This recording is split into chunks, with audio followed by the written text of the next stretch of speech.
Hi, is Misha Dara. Is a mání me le chula. Tá mi chun roint skillne I máníochta clachta. I nómh, tá mi chun díriú skill an rúthar éinear.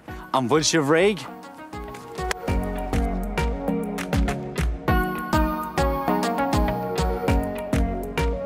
Sola chur for tús le hachliachtar be, chafar, taobh suas.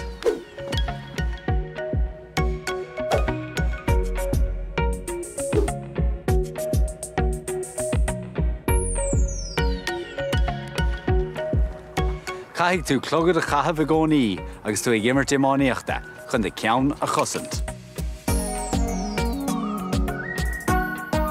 Tá míad chun an rúthar éinear a clachta.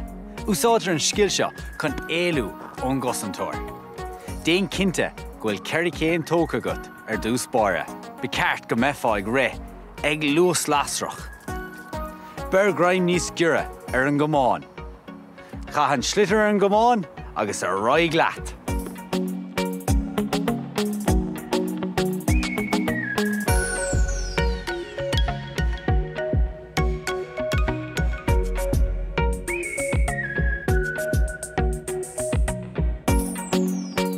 Má sibh, anis tá scill nua againn le chur a bhaim ar farc na himmartha.